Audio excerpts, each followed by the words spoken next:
Video. This Hangout on Air is live. Yeah. You guys ready? Let's do it. Let's All right. get to this. have control. Oh, crap. I forgot to give you the control today. Get to roll. All right. There you go. Blocking my voice. Here we go.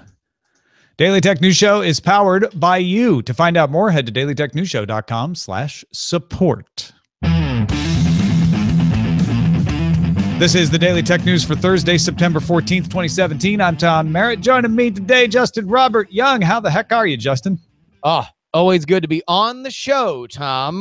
Very, very excited to chop up not only all the news, but also some real news you can use with the Equifax thing. Oh, yes. We are going to get into not only the latest with Equifax and their latest admissions into how the vulnerability happened, but also what you can do, what you need to do, or what you can consider doing to protect yourself if you are or think or fear that you are affected by this. About half the country is, so it's not a small chance. Roger Chang is here as well. Roger, how are you? I am good.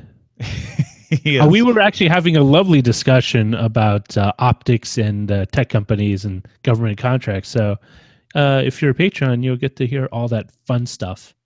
Yeah, go check that out. It's in the patron feed, or will be if you're watching this live, patreon.com/DTNS. Let's start with a few tech things you should know. That's not right.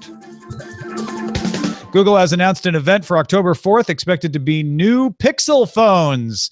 It just says stuff about phones and the date, but the website and the billboards and the videos show people typing things like, "Why can't my phone be nice to me?"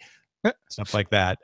Various endings to the sentence. Meanwhile, Droid Life's Kellen Behringer noted that an FCC filing indicates that LG seems to be the manufacturer of the Pixel 2 XL. That's the large version. Of course, HTC is expected to be the company making the Pixel 2. We'll find out all these details on October 4th, Justin. So this is the final entrant into the big debutante's ball of flagship cell phones, right? Yes. This is the last of the heavy hitters. The grand holiday coterie has assembled. We have the HTC U11, we have the LG V30, we have the Essential, we have the Samsung Galaxy S6 and the Note 8, and we've got the iPhone 8 and 10. Yeah. So yeah. Oh, and Xiaomi did theirs too, the Mi Mix 2. So, there we go. The final descendant of the ballroom staircase to come out to all the phone buyers. I can't wait. Snapchat has launched 3D Bitmoji world lenses, which allow you to put 3D cartoon versions of yourself into real-world scenes on Snapchat. The 3D Bitmojis are animated and adapt as you walk around and move your phone. They didn't show up for me yet, which I'm sure they're just rolling out, so I'll probably see it later. But I've made me open Snapchat for the first time in a while to check it out. I like the idea of a little 3D me walking around with me. That's really narcissistic, isn't it?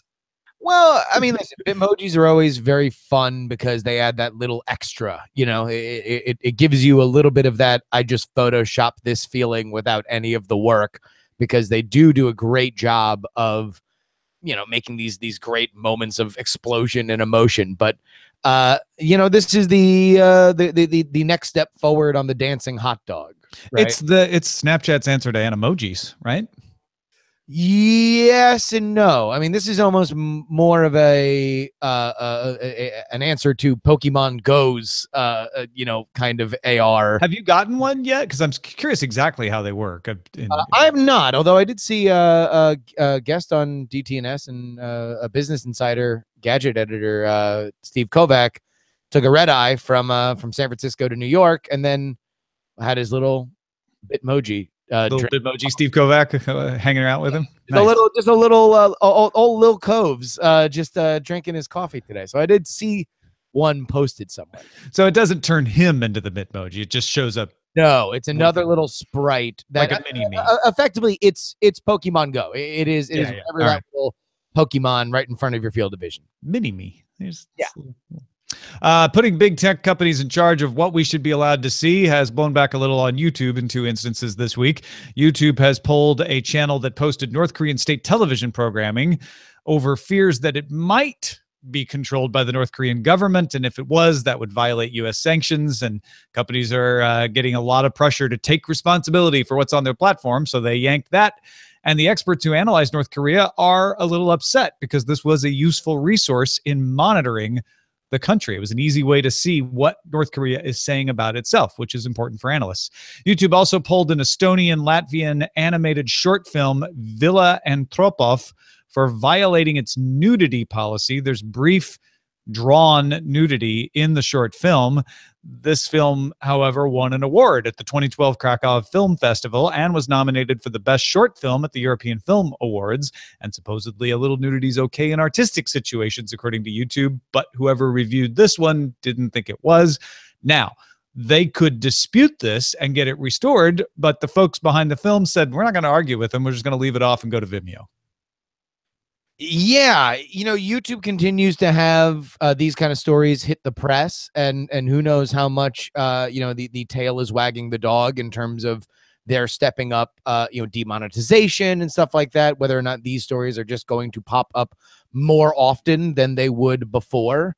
But certainly the idea out there is, and very often it can be politically co-opted, that Silicon Valley companies are censoring what you see to shape the world that you live in. And I don't think that this is that.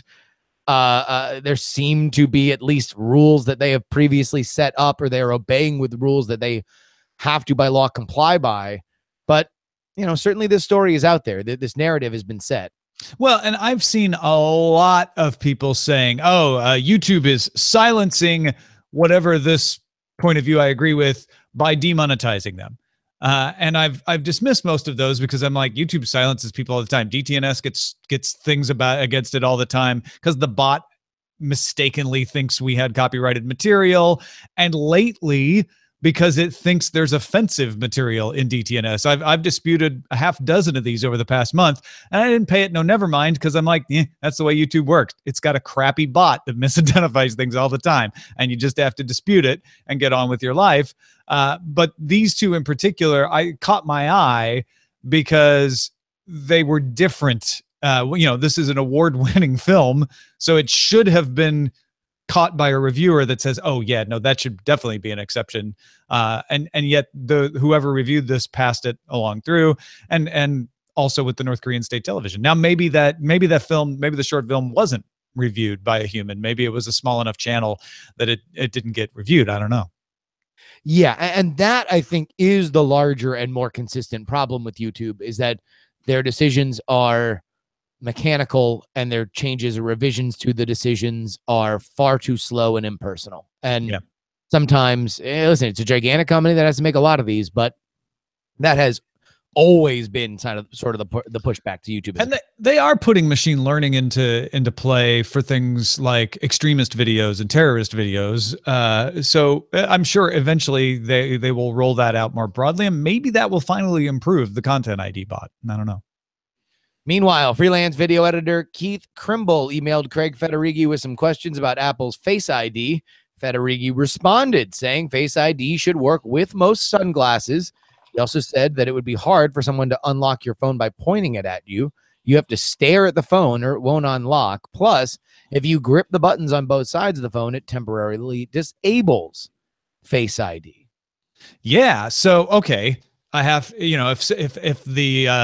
if the person asked me to hand over my phone and I'm like, ooh, they're going to try to unlock it by pointing at my face, I grip it and hand it to them. That's the idea. Thief pulls it out of my hand. I don't have a chance to do that. But then the mitigation there is, well, just don't stare at it. Don't stare at the phone. If they're pointing it at you, avert your eyes, and it shouldn't work. Of course, that makes me wonder, like, so how fast does it open when I point it? This is definitely going to be slower than Touch ID because I have to be pointing it at my face. I also have to be looking at it. So I'm curious how that's going to play in reality. But it sounds like the fears of, anyone could just point your phone at your face are partly overblown. Well, yeah, I think that's safe to say. And again, we do not know how this technology really works in the real world. And we will only find out as soon as reviewers get their hands on it, and they will say one of two things to me, most likely. Either A, this is better than you think it is. And in fact, it feels more of a seamless experience because there's no button that you have to press to unlock your phone, be it mechanical or otherwise, or that this, similar to Touch ID, is a good first draft. And we will all look forward to iPhone X1 when Face ID works better in the same way that Touch ID worked better on its second go around. Yeah, absolutely. The BBC has an article about Kolu, an Israeli digital currency company whose local pound Liverpool has become frequently used. Merseyside. Users get one local pound for every pound sterling they add to the Kolu app. It's 1 for 1. No transaction fees. Kolu makes its money by charging 1.5% on the withdrawal. So as long as you're just trading it around with other Kolu users, you don't lose a thing. Local businesses have embraced it because they avoid the fees associated with credit cards. If I pay them, they don't have to pay that transaction fee. For instance, the BBC describes that a customer buying a sandwich at Deli Fonseca in Liverpool used Kolu. Then Deli Fonseca uses its Kolu bucks to pay Sugar and Lime. That's a company that it rents equipment from for catering. Sugar and Lime, on the other hand, would like to start paying its suppliers in Kolu, but until the suppliers start taking Kolu, because they're not all in Liverpool, it doesn't end up costing them much more than credit card fees would to just pull the money out. So they're like, yeah, we'll accept it. It doesn't have a huge benefit for us, but I guess if it's a benefit for our customers, that's great. Liverpool Assistant Mayor Gary Miller would like businesses to be able to pay their taxes with Kolu, which would give Sugar and Lime another option to avoid the fee, shifting it onto the city. More than 250,000 local pounds have circulated so far in Liverpool, according to the BBC. So it's this kind of a cryptocurrency, but it's not necessarily like a blockchain situation or an open Bitcoin situation. It's a company that's making money off of it, but it's apparently taken off. Well, largely because the merchants have gotten behind it.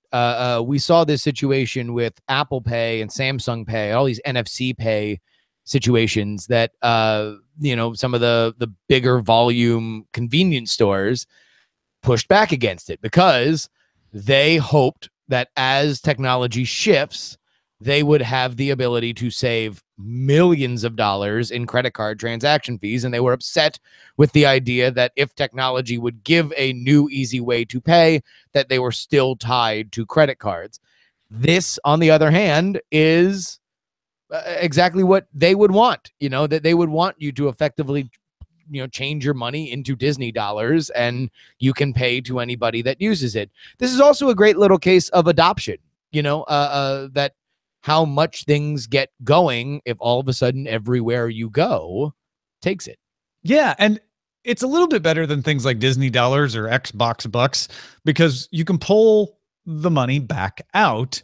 Yes. And you know exactly how much you're going to lose when you do that, right? You're going to lose 1.5%. It's not a usurious amount when you pull it out, and you don't have to pull it out.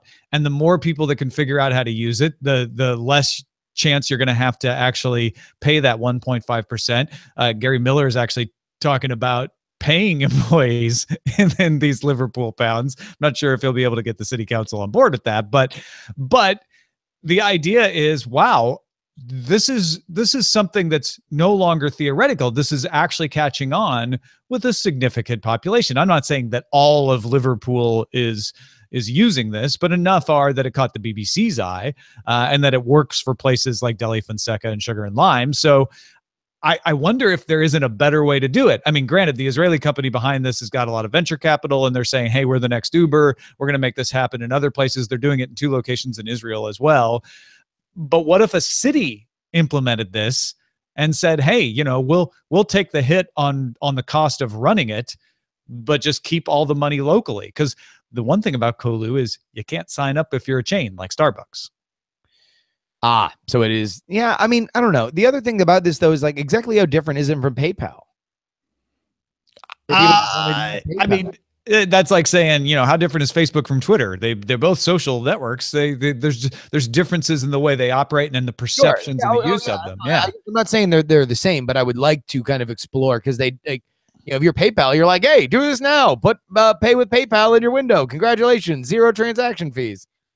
Yeah, I think Kolu can get away with some things that PayPal can't because they created their own currency. It's a nifty workaround. PayPal has to follow a lot of regulations in a lot of different companies because they're storing actual money. What Kolu is saying is, we're not storing any money. People paid us money for our product, and then our product we can do whatever we want with after that. If this gets to catch on in more places and with more people using it, I have a feeling the regulators are going to come a-calling. Sure. Hey, folks, if you want to get all the tech headlines each day in about 5 minutes, be sure to subscribe to dailytechheadlines.com. You can get it as a podcast. It's on the Amazon Echo, and it's available on the Anchor app at anchor.fm. So, Equifax announced that attackers exploited a vulnerability in the Apache Struts web application framework in order to gain access to the network and eventually access the 143 million U.S. residents' records. Vulnerability was patched by Apache on March 6th of this year. The Equifax intrusion began in mid-May. So you're talking a 2-month gap from Apache saying, hey, better patch this, and Equifax apparently not having it patched. Fixing the breach did require downloading an updated version of Struts. You couldn't just patch in place. You had to replace your implementation of Struts and then use that new implementation to rebuild all the apps made with the previous version. And then, of course, the rebuild apps would need to be tested to make sure they don't break key functions. So let's not damn Equifax with not having downloaded and installed a patch on day one. This is something that would take more than several days, possibly weeks. And when you're a global company like Equifax, which has many different applications as I can imagine they run, this is going to be a considerable effort. That's not to say that I'm excusing them. It probably could have been done in 2 months.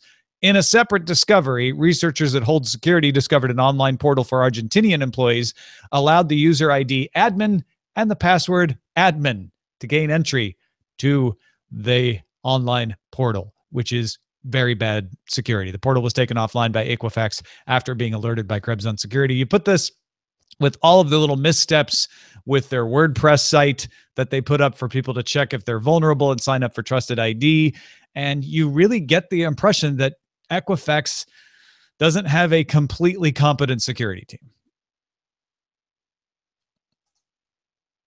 You know what I'm saying? I think one of the issues is that it might have just been a back burner thing where security was more of a like, yeah, we should do that too, but our prime focus is to make sure we get these credit scores, credit ratings, so we can divvy them out to whatever agency requested. It's kind of like having it's like running an auto dealership where you're more concerned about, getting cars out the door than kind of ensuring that, when customers come back and for their servicing and all that stuff is taken care of, all the bulletins, if there's fixes or whatever that the car need to run safely and reliably is kind of a secondary issue. Yeah, and it's hard to say what actually happened inside of Equifax, right? Well, except for this, and this is again the story of our modern age, that there is on the highest levels with the most treasured data that we could think of, a continued lack of rigor when it comes to patching things, when it comes to cybersecurity. This is not unique to Equifax. This is not unique to governmental situations. This is not unique to other companies. There is just the war is here, whether or not anybody wants to imagine it. So, this is like Game of Thrones. Winter is here. Yeah. Take precautions against it. Not only is winter here, but the dragon just burst through the wall, right? Yeah. And that's the problem, is that there still is exactly what Roger said. This idea of, well, let's just make sure that we have our priorities in order. And it's no, this is job one. If you are holding data that is sensitive, and I mean, if you are holding any kind of subscription or personal data, the first thing you need to do is make sure that's secure, and then do your job, and then sell your product, and then service your customers, because everything else is in your hands. And I think this is worse than most security breaches. We've had security breaches at banks. Banks tend to be more secure, but they're not immune. And so at first, when this first broke, I said, well, hold on. Everybody gets breached. Let's not damn Equifax just because they got breached. That's like blaming the homeowner because someone broke into their house. Yeah. Let's find out what happened. Well, what happened was they didn't properly secure things. They didn't properly patch things in what appears to be a timely manner. I mean, I'd like some Apache, some folks who work with Apache every day to tell me if it's reasonable or not to expect them to have patched this in 2 months, but I think it is. Let's also point out that when credit card companies get breached, and even when merchants get breached, you usually hear the story of personal information was accessed, but credit card numbers and financial information was properly encrypted. And that didn't happen here. No. So this is bad. This is one of those situations where you say, nope, they should have done better. 40 states, U.S. Congress, and U.S. FTC are investigating the Equifax attack. Equifax CEO Richard Smith is going to testify to the House on October 3rd. U.S. Representative Carolyn Maloney, a member of the House Subcommittee on Capital Markets, Securities, and Investment, has asked Experian and TransUnion CEOs how they are addressing info security, saying, let's make sure that the other two don't get hacked. And Equifax has stated multiple times that it has removed the arbitration clause and class action waiver from its trusted idea premier terms of use, and it will not apply to people signing up because of the breach. I'd like to have that in all of their terms, but the way is clear for this to be litigated and testified in front of Congress. 100%. And you know, again, patrons can enjoy our conversation about optics, but liquidating some of your stock before you disclose a major cyber breach, never the best look. Horrible. Yeah. Horrible. Well, hold on. Let's all put the torches down for a second. It is possible. I don't even want to say it's likely, but it is possible that was just a run-of-the-mill trade because it was right after the window opened and that these guys had put the order in before there was any possibility of them knowing of the breach. It is possible. It certainly is. In light of everything else that Equifax has done, it makes you not want to believe that that's the case, right? That doesn't mean it is or it isn't. But they certainly haven't done a lot to make you feel like, well, I'll give them the benefit of the doubt. Choose one. It's either exactly what it looks like, and it is indeed walking like a duck and quacking like a duck, and it's a duck, or boy, call it Lemony Snicket, because that was a series of unfortunate events. Right. How those lined up. All right. So let's talk about what you can do, because it doesn't sound like Equifax is going to do a whole lot more than what we've already heard they've done. And I almost feel like saying you've done enough. Yeah. What should you do to protect yourself? So what do they have? They have, if you're in the breach, they could have your name, your social security number, your birth date, your address, some instances, driver's license, credit card numbers for approximately 209,000 U.S. consumers, certain dispute documents with other personally identifying information for approximately 182,000 U.S. customers, and apparently even some limited info for UK and Canadian residents, although that they didn't give numbers on that. The only way to find out if you're actually in this breach or not is to go to EquifaxSecurity2017.com, put in the last 6 digits of your social security number and your last name, and trust the result they give you. I have done this. Both times it told me I was not in the breach.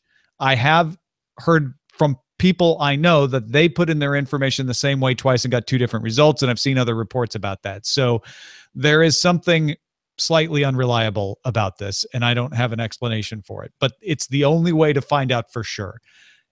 If you're talking about nearly half the adult population of the United States, more than half of the adult population of the United States, it's reasonable to say, you know what, I'm just going to assume I was in it if I can't tell for sure, right? Well, I mean, it's certainly probably the safer way to go about it, right? Is to take precautions. Again, when it comes to cybersecurity, we can point and either throw scorn or laughter at Equifax's way or these other companies, but we are also our own entities that are grist for the mill. So if you are not taking precautions yourself, then you too are asking for it. And I wouldn't necessarily recommend people jump right over to EquifaxSecurity2017.com if they're worried about security, because the track record is not very good. All right. So what else can you do? You know, and also that's the other thing. And sorry, just to go back to that. Yeah. It was a different site. It just had all the red flags and warning signs of a phishing site. Yes. It looked like one, it smelled like one, and when my wife first told me, hey, you should run your information through there, every red flag went up of like, this doesn't look like it's from Equifax. It has a different URL. Like there, it just your phishing senses get tingled. Yeah, it just seems like, you know, PayPal.buy.us, right? Like, yeah, PayPalSecurityBreach.com, meaning Exactly. I'm going to breach PayPal security once I get your information. Honestly, at this point, I'm amazed they spelled security right, because that would have been like, oh, what if the I wasn't there, or they misspelled? You know, it's all right. We get it. Equifax is a punching bag. What can you do about it? Well, Equifax is offering a free year of credit monitoring through its Trusted ID product. If you trust them and believe they have properly changed their terms of service, you can sign up for that. Unfortunately, to sign up for it, you have to go to EquifaxSecurity2017.com. The thing that you should probably consider doing is putting on a credit freeze. A credit freeze prevents creditors from viewing your credit file, which will prevent anyone from taking out a loan in your name. When you put the freeze in place, you'll get mailed a PIN. The PIN is necessary to lift the freeze. So you put the freeze in place, and then let's say you actually want to buy a car or refinance your mortgage. You find out from who's giving you the credit, which credit reporting agencies are you going to check. I will call them and lift the freeze. Within 3 days, they're required to lift the freeze temporarily. You let the people who are giving you the loan check your credit, and as soon as they're done, you put the freeze back in place. Now, you have to do that every time, and you have to do that with all three: Equifax, Experian, and TransUnion. There's also a smaller one called Innovis that you may want to look at, although the FTC doesn't list that one as being worthwhile, but you might want to check that one out. Equifax is offering free freezes until November 21st. So you can put it in now for free, and if you have to lift it before November 21st, they wouldn't charge you. Everybody else is going to charge you a small fee, between $5 and $10, to put in the place the freeze and probably to lift it. If you need to get a new loan or credit card, like I said, you're going to have to pay that fee to lift it, but it's a small fee. Now, if you're like, I don't know, I did the site, it's telling me I'm not breached, but I feel weird, I don't trust it, I want to do something, but maybe the freeze is too much, you can consider a fraud alert. A fraud alert is free, and it lasts 90 days. And what a fraud alert does is it requires the creditors to verify your identity. One of the ways they do this is to have a phone number on file that you say, call me if someone wants to see my credit report, and I'll let you know for sure whether that's okay or not. And so it routes it through you. It doesn't stop them from seeing your credit like a freeze, but it will make you verify it before they get to see it. If you have been a victim of identity theft, you can report that at identitytheft.gov and get an extended fraud alert that'll last 7 years. I have done this because I was part of a massive identity theft at a company I worked at, and I got this free fraud alert put in. Active duty military can also get a fraud alert for a period of 1 year. For any reason, they can put it on. So that's your options, Justin. Trust, freeze, or fraud alert. Hey, listen, I think that this is going to be a fantastic teachable moment for a lot of people to understand what their tools are for this, because this is certainly the theft of our modern age. This is how people will affect your life. Now, the other good news here is that if somebody takes a fraudulent loan out in your name, you also have another host of options to deal with it. And by and large, you are going to lose time. You might lose some very, very frustrating moments on hold to make sure that everything gets settled, but you will most likely not lose money. Yeah. And if you do feel that you are a victim of actual identity theft, go report that, because there's a lot of remedies that can be put in place to get your money restored in some cases, and at least reclaim your identity. And again, that URL is identitytheft.gov. These are all US. Since this attack affects the U.S. The information we're giving out applies to the U.S. I apologize that we don't have better information for UK and Canadian residents, since there are a few of you at least affected by this. And we'll keep looking for that and try to add it to either the show notes or add it in a future show as well. If you want all of this stuff, it is mostly in our show notes, but I tidied it up and put links to all the credit reporting agencies, to the pages where you can request a freeze and everything. And our Patreon post, we have a weekly newsletter that goes out to the associate producers at patreon.com/DTNS. And this week's post is not restricted. Anybody can view it. You don't even have to be a patron of DTNS to view it, because this is important information. So if you go to patreon.com/DTNS and look for the post titled "What to Do About Equifax," that will be the one that has all the information in it. So like I said, go to patreon.com/DTNS and check that out. Anything else, Justin? No, beyond all the, needling of Equifax, I believe that there certainly are some very troubling elements of that, but they won't be the last, ladies and gentlemen. I can guarantee you that. Yes, indeed. Well, a couple emails before we get out of here. Neil liked the show yesterday, listened to this morning on his way to work, said, "I'm disappointed that the App Store is being removed from iTunes due to two-factor authentication issues. I have an old iPhone 4S that I use as an IP security camera using a third-party application called IP Camera. The latest iOS supported on iPhone 4S is iOS 7, which doesn't support two-factor authentication. If I attempt to log into the App Store on these phones, I have no way to enter the authentication code. So instead of removing two-factor authentication from my account, I've been using iTunes to install the IP Camera application updates on these old phones. Now, there will be no way for me to do that. I have to hope to find another workaround if or when there is another application I need on these phones, or just keep an older version of iTunes around, I guess, for working with those phones. That's kind of your only option, Neil. I realize this is a niche case, but it's a great use for an old phone and a proper use for one. And it's unfortunate that you basically, if you have an iPhone 4S, you just can't use two-factor authentication now. This is just a very DTNS email, and I love every inch of it. That you're right. There's no reason why, and there's a lot of like the cultural kind of Sturm and Drang about the iPhone X. It will always be X. X gonna give it to you. Announcement this week. 10. That okay, you're gonna spend $1,000, but it's disposable. It's a fashion statement, right? But you're absolutely right, and so is Neil. These are very powerful machines, whether or not they are state of the art, and they have tremendous usefulness, far, far, far longer than I think we think of them as just kind of becoming obsolete immediately after a new version comes out. So yes, he should have the right to be as safe as he wants to be, and still get 4S and use out of that old 4S. And I certainly hope that maybe there's another way, another workaround to do it. And I hope that as we continue to grow, and Apple continues to have its legacy line of phones continue to grow longer and longer, that there are ways to make Neil's life. Yeah.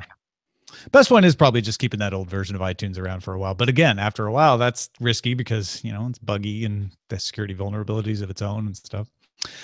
Petey wanted to point out something important regarding the idea of using Google Voice to handle your two-factor authentication codes. We talked about this yesterday, and Darren Kitchen was nice enough to let us know the benefits and foibles of doing it this way. But one thing we didn't talk about is that our entire scenario assumed that you used Google Authenticator as your second factor for your Google account. That's the little app or maybe a dongle that gives you one-time codes. Do not use Google Voice itself to handle the second factor for the Google account that Google Voice is part of, because that's a recipe for locking yourself out of your account. Yes. No, that is Very, very, very well said. Do not be that guy. Yeah, don't do that. That is it for this episode of Daily Tech News Show. Justin Robert Young, thank you so much. Well, thank you, Tom. I'll tell you what, this is an independent program that is created without any help from a network, without any help from any larger structure. And obviously there's a lot that is happening here where I'm very, very proud. I don't know if we talked since the official announcement that Sarah Lane was coming on once the Patreon milestone is hit. I am thrilled to again do a show with you and Sarah when that happens. And I'll tell you what, there's a lot that goes into making a show like this better and continue to grow and serve you, the listener, as best as we can. And I'll tell you what, I took it to heart a little bit. And in an effort to kind of make everything that I do even better, all the podcasts, the twitch.tv/Justin R. Young, I'm gathering some information. So if you go over to my Twitter, twitter.com/Justin R. Young, there's a little survey there. If you listen to, you're listening to me now. If you enjoy me on this show or you listen to anything else that I do, I very much encourage you to take the survey. It's very quick. It's only, I think, like 6 or 7 questions, but it gives me a fantastic idea. It's pinned right there to the top. It's a Google form. If you take it, it just gives me so much more information as to who I'm looking at, who's listening, so I can continue to cater everything that I do to the folks that I care about the most, which are the listeners and the viewers. Go do it, man. You don't have to give any part of your social security number to answer these questions. No, yeah. So you're going to take the survey at Equifax Security 2017 Kazakhstan. Do go to twitter.com/Justin R. Young though and find that pinned post and give them your honest answers. Thank you for mentioning that our Patreon push. Sarah Lane in position, ready to join. We just need $628 more at this recording. Oh my Lord. That here's the thing. Let me put out a challenge.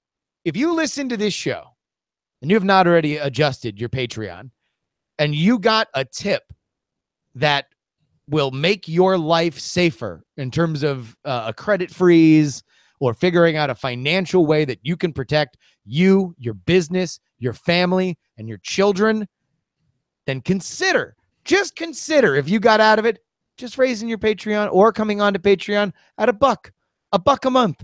You would barely notice $1 a month. And yet if 600 people do it, we could have Sarah Lane on this show tomorrow. If one of every 2 people of 1,200 of you do it, we could be at our goal tomorrow. That's it. We actually can't have Sarah Lane on tomorrow though, because she's in Baltimore, but we'll have her on October 1st. She would call in. You can make that work. We will make that happen. That work. Yeah, absolutely. So please, if you can help us out, please do. Huge thanks to all of you who already have. I know a ton of you have already increased or started supporting the show, and I cannot thank you enough. Our email address is feedback@dailytechnewsshow.com. We're live Monday through Friday, 4:30 p.m. Eastern, 2030 UTC at alphageekradio.com and diamondclub.tv. And our website is dailytechnewsshow.com. Back tomorrow with Patrick Norton to tell us what parts you need in your PC and Len Peralta to illustrate the show. Talk to you then. This show is part of the Frog Pants Network. Get more at frogpants.com. Diamond Club hopes you have enjoyed this program. I realized I shouldn't have said Baltimore. I gave it away that Sarah's doing the remake of The Wire, the dark reboot. The dark reboot? Jesus. Yeah, it's gonna be no more of those light themes from the original. Oh God, yeah. No, finally we get the gritty version of The Wire that all the fans have wanted. So this is gonna happen soon, right? If it's only at 600. I mean, okay, the acceleration, the velocity, I guess, has been declining. So I don't know what day I would predict that we cross the finish now line. You are getting back to the point where it ramps up again, right? Because everybody wants to be the one to push it over the top. Yeah. We are, and we're at the midpoint of the month too, which is that's about, when you have I mean, not that we wouldn't do this whenever we crossed, but we kind of said we'd like to have it done by October if we possibly can. So, yeah. 628. So close, so close. All right. So close. Titles. What do you got for us, Roger? You prude. Get it like YouTube, you prude. Oh, like YouTube, you Yes. prude. Got it. Okay. Yeah. YouTube pulls nude tunes. Originally, I thought Zoe Brings Bacon wrote Roger's God, but it just says Roger's good. You know, you read what you want to see. I know. Apple has a grip on security. Winter's here for Equifax. Phishing senses tingling. Equifax is a punching bag. It will be for quite some time. Equipatch. State of the state. Lost its address. Disney dollars. It's a duck. Don't use Google for Google. I shall call him 3D Mini Me. Apple's grip on security. You get to disrupt. You get to disrupt. You get to. And then, so we put Roger's God at the bottom. I'm going to vote for that one. Equifax struts its stuff. Its stuff was never patched. Yeah. Equifax struts its stuff is pretty tempting. I mean, I think this whole Equifax really just brings to light the fact that we're still using a turn of the 20th century system that was meant for people to collect their Social Security insurance as a means. I don't know if that's true. I feel like that's letting them off the hook a little. No, I'm not. I'm just. I understand what you're saying, and you're right. I think Equifax deserves all the fury that it's been getting, but I also think that we just have a system that isn't adapted for a digital century. I think we need to come up with another way that we. Why are we always? I guess the only reason I think you're making a broader point that's probably applicable in general, but in Equifax's case, patch Apache. This was preventable. This wasn't a problem with the system. This was a problem with your implementation of security. Like, they knew what to do. Remember when we talked about criminal negligence the other day on the show? And it's like, if you should have known that's negligence, this is starting to look like you should have known. Without a doubt. When you sold your stock. What are you saying, Justin? I said, without a doubt. I mean, this again, it is job one. What is the first thing that you need to do if you're running a bakery every day? Make sure that you paid your light bill, right? Right. That or your heat bill, I guess. Whatever. Make sure you pay whatever fires the ovens. Yeah. Yeah, whatever your water bill is. Like, your entire business hinges on this, and I do think that this is a legacy of leadership at these companies are often folks who don't realize that this is not just a thing that might happen. This is a thing that is actively happening at all times, and you need to act like that. Well, and it's easy to think, oh, it's those IT people, they didn't do a good job. And maybe that's it. But there are plenty of scenarios where this exact same thing happens because some executive doesn't approve the man hours, the resources, the priorities that were needed to patch this. Yeah. That happens too. Yeah. No, it's just a priority, and the leadership comes from the top. All right. I'm tempted to name it like Winter is Here for Equifax, but should we name it what you should do about Equifax? Even though that's less fun. Yeah. Don't panic about Equifax. I'm always for the more boring titles, because I feel like the boring titles are useful. Yeah. The titles are very fun for us right now, but very quickly become confusing as soon as we move into another day.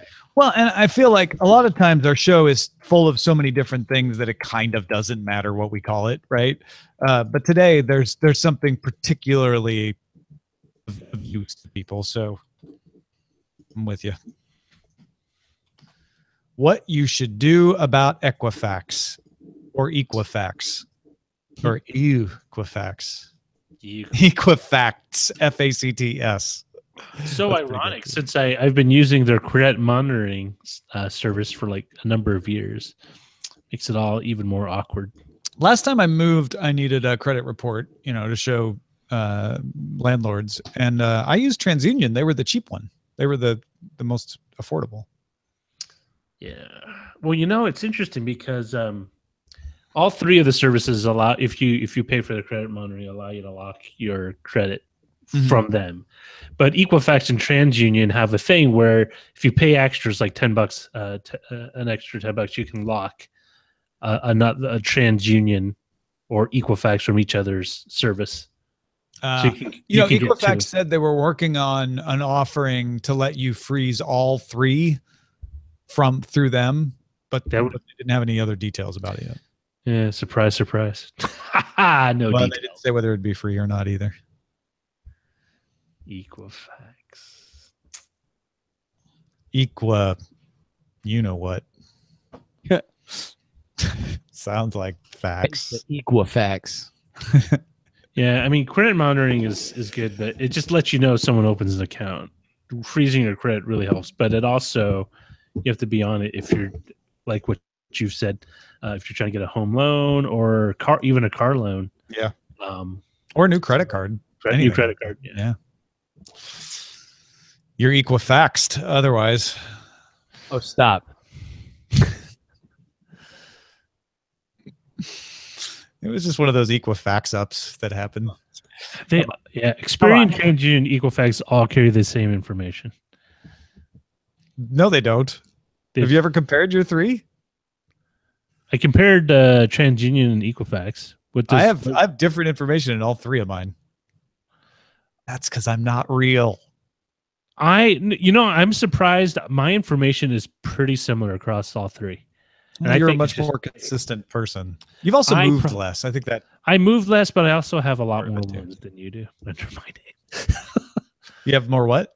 More loans to my name. Maybe. Yeah. I know you have more property stuff going on than I. Yeah. I had a lot of credit cards in my history back in the 90s. It's funny. I went from one credit card to three and then back down to one. Amateur. Three. Ha! Where were you at, Tom? What was the high point? I mean, probably seven. Yeah. At my top. But at one time, that's simultaneous. Like if you look at my credit report, it's just littered with all the different credit cards I jumped around. What were you doing? Department store credit cards and. That's the one thing I never signed up for. Were like any kind of store credit card. I would always jump to the new credit card that gave me the lower interest rate in the 90s. And I had like at least 3 or 4 different Visas and MasterCards that I could juggle. And then I had, like a JCPenney card and a Best Buy card and a Radio Shack card. And those were all considered credit cards as well. So that's how I got up to 7. I do not have that anymore. I dug myself out of that hole, but it was not easy. Man, makes my head spin. Like, there's too much to juggle. 3 is max. That's all I would want to deal with. One's not store, but one from my bank, one from NBNA, and what about you, Justin? Capital One.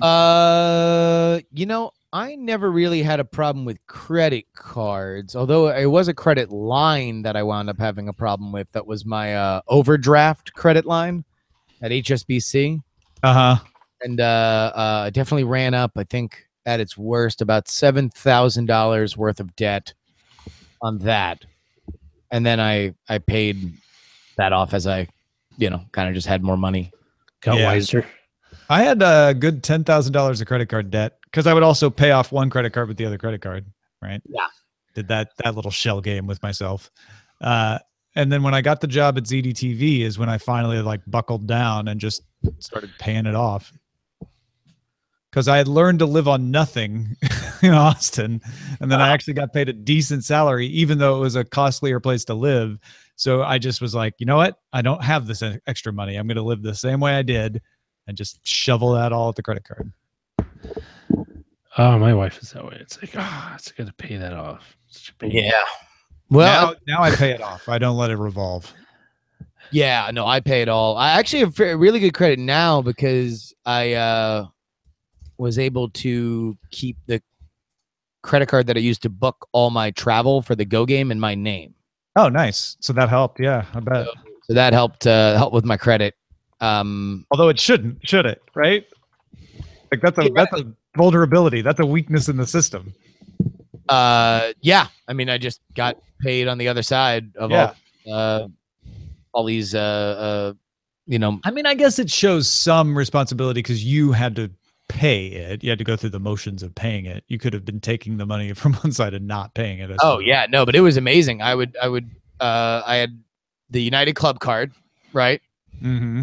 So high yearly fee. It's like $300. Yeah. But you get access to the United Club, which I've always maintained. If you fly more than 5 times a year, it is a way to make your life better. TSA pre or global entry, and the club of the airline of your choice. Also, no matter what, pick an airline. Pick an airline and get the points and get the status on the airline.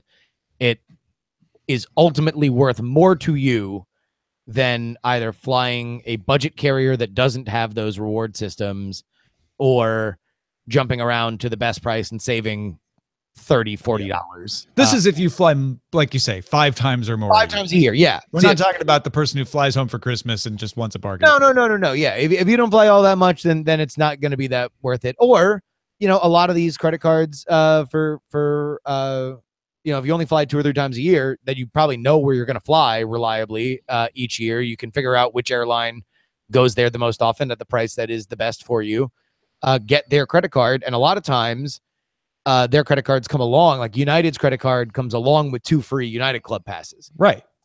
You can still go there. Anywho, I was booking all my travel and my hotels and my rental cars on the United thing, which not only gave me miles on top of buying on top of the miles through the credit card, but then also I was able to pay it off in full every month, which was good for my credit.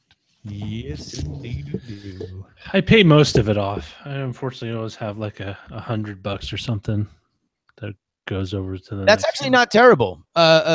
Keeping a balance on a card is actually good as long as you're making regular payments.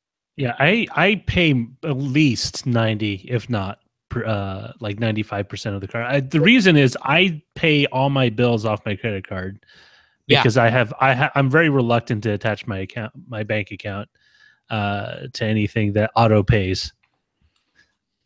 I'll tell you what, speaking of auto pay, I've just had such a crap time with AT&T and auto pay over the last a couple months. It's like I go in there, I set up the auto pay, and then a month later I get your account is overdue. It's like so annoying. I don't know what the deal is. Yeah, I don't trust autopay for most things. I have a couple things set up for it that seem to work, and they're low impact if they fail. But I have 2, Hulu and my cell phone, and they both pull from my credit card. Who do you guys got in the Triple G Canelo fight this weekend? I don't know what that is. Not What is into- that? The Triple G Canelo, it's a boxing. Big old boxing match. Boxing is back, baby. I know. In the last couple. I need to know what this is about. So, is it Triple G versus Canelo? Triple G versus Canelo. Okay.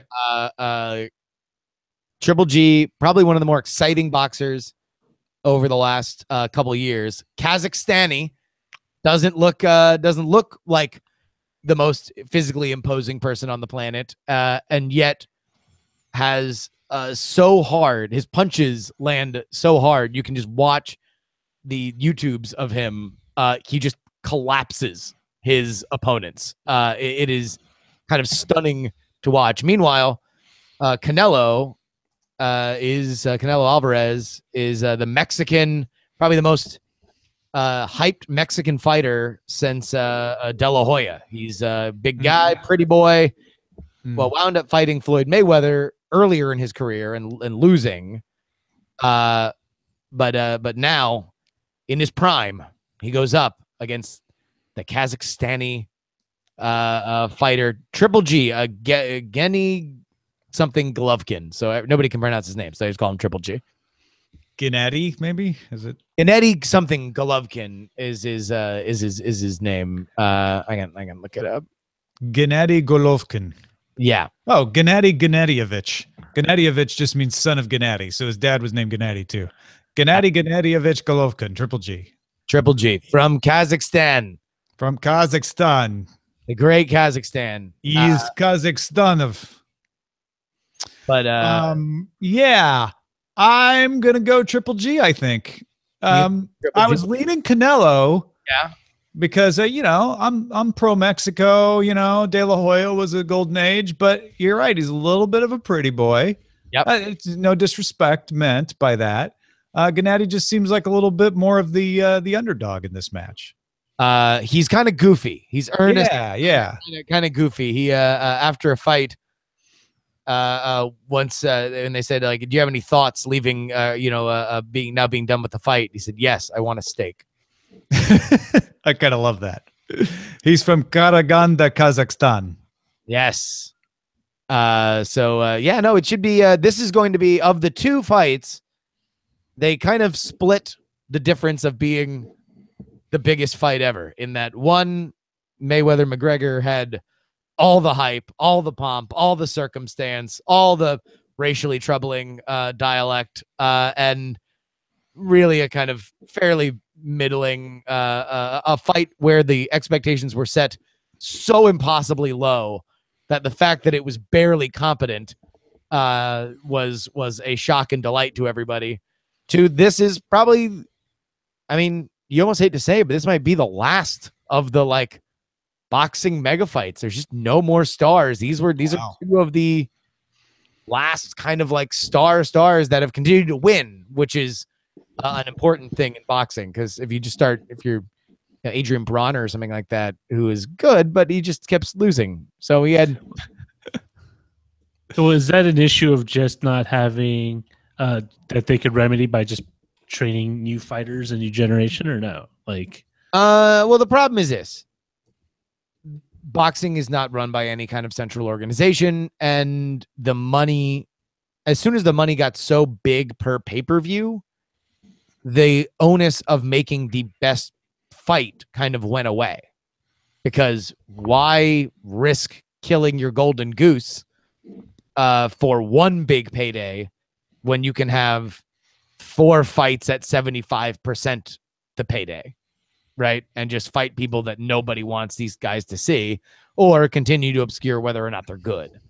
And that kind of, I think, stops the ability for stars to be created. Now, on the other hand is ESPN has gotten more involved in boxing, and that's something that could kind of bring it back a little bit, is putting it back on free television, where you can, by everybody seeing these fighters, they can continue to build a star power. I'm kind of a big. You've just made me a fan of Triple G. He's pretty great. Yeah, I mean, I know that this is not exactly the kind of place where we want to get into a rock'em sock'em sports talk or whatever, but the YouTube videos of Triple G TKOs are awe-inspiring, because he is just a well-built dude who just knows exactly where to punch people, and he just shuts the other. It's not like Mike Tyson, where he was just an awe-inspiring machine in terms of just knocking people out by punching them in the head so hard that their brain went to sleep. This is more of the all of a sudden your liver gets punched so much. It's like, yeah, you want to know what? I'm going to shut things down. I don't care. I think also, well, I should say that. I was about to make an NFL crack. Because in boxing, you know what you're in for. That's where I was going to go with that. I was actually talking about the NFL today on my Twitter, because I apparently feel the need to hot take in literally every arena at once. I saw the Roger Goodell post. Is he the star? Is that the problem? He's the #1 star of the NFL. And I don't think it's because he meant to be, or he is the glory hog of it, but look at all the headlines and understand that in the off season, he's the one that's mentioned the most. It's about Roger Goodell and Ezekiel Elliott, Roger Goodell and Tom Brady, Roger Goodell and all this other stuff. So it's like the two biggest stories in the offseason were Colin Kaepernick and Ezekiel Elliott and Roger Goodell. One story that is just so divisive on political lines, right? And involving just a lot of, although important, unfun, I think would be universally understood, topics of race and police and whether appropriateness and whether or not it's good to do during the flag, or it looks as if there was a domestic dispute with a promising young running back and there are no good guys as Roger Goodell over prosecutes like he always does with no impunity, with total impunity. I have one more question for you about this, Justin, and I'm going to ask it on the patron post show. Goodbye, everybody.